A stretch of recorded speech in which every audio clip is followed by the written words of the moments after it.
ভুলে যাওয়া বিকাশের পিন কিন্তু আপনি নিজেই সেট করতে পারবেন। তো এর জন্য আপনার প্রয়োজন হবে আপনার এনআইডি কার্ড, যে এনআইডি কার্ড দিয়ে আপনি হলো আপনার অ্যাকাউন্টটা করেছিলেন এবং আপনি লাস্ট যেই ট্রানজাকশনটা করেছেন মানে অর্থ আদান প্রদান করেছেন, লাস্ট যেটা রিচার্জ হোক বা আপনি ক্যাশ আউট সেন্ড মানি যেটাই করেন না কেন, সেই তথ্যটা আপনার প্রয়োজন হবে। তো আপনাদের যদি এরকম হয় যে আপনার যে এনআইডি কার্ড দিয়ে আপনার বিকাশ অ্যাকাউন্ট বা নগদ অ্যাকাউন্ট খোলা ছিল, সেই এনআইডি কার্ড কার নামে আসলে খোলা ছিল সেটা আপনারা জানেন না, সেক্ষেত্রে আপনি আমাকে মেসেজ করতে পারেন এবং নাম্বারটা দিলে আমি আপনাদেরকে কিন্তু তথ্যটা জানাতে পারবো যে এই বিকাশ অ্যাকাউন্ট বা নগদ অ্যাকাউন্টটা কার নামে করা আছে। হ্যাঁ, তো এটা সেট করার জন্য আপনাকে সর্বপ্রথম চলে যেতে হবে *247 হ্যাশে ডায়াল করে আপনাকে চলে যেতে হবে বিকাশ অ্যাকাউন্টে। এখানে আসার পরে 10 নম্বরে চলে যাবেন রিসেট পিনে। আমি 10 নম্বরে চলে যাচ্ছি। 10 নম্বরে যাওয়ার পরে এখান থেকে আপনার পাসপোর্ট, ড্রাইভিং লাইসেন্স বা এনআইডি, আপনি যেটা দিয়ে অ্যাকাউন্ট করেছিলেন, আমি এনআইডির নাম্বারটা দিয়ে দিচ্ছি, আমার এনআইডি নাম্বার।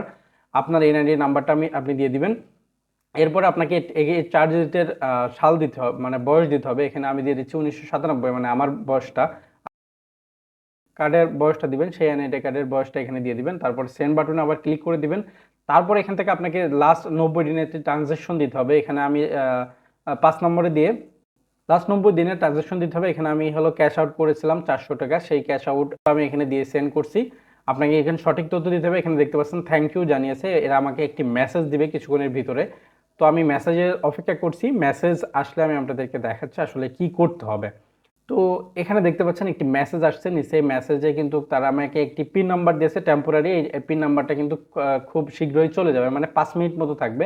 এই পিনটা আপনাকে চেঞ্জ করতে হবে। এখানে আপনি যদি আবারও ভিজিট করেন, এখানে মাই বিকাশ একটাই জাস্ট আসতেছে, এখান থেকে আপনি ওয়ানে আবার ক্লিক করেন। এখান থেকে চেঞ্জ পিনে আপনি ওয়ানে আবার ক্লিক করেন। এখানে আপনি হলো ওয়ান পেস্ট করেন, পেস্ট করে আবারও সেন্ড করেন। সেন্ড করার পরে কিন্তু আপনার চলে আসবে এখানে হলো ইন্টার ওল্ড পিন। আপনার যে পিনটা হলো তারা আপনাকে মেসেজে দিয়েছে, সেই পিনটা আপনি এখানে দেওয়ার পরে সেন্ড করবেন। সেন্ড করলে আপনি নিউ 5 ডিজিটের একটি পিন দিলেই কিন্তু আপনার অ্যাকাউন্টটা নতুন পিনের আন্ডারে চলে আসবে। তো আমি আশা করছি ভিডিওটা আপনাদের অনেক ভালো লেগেছে। এরকম তথ্যবহুল একটি ভিডিও আপনারা শেয়ার করে সঙ্গে থাকবেন।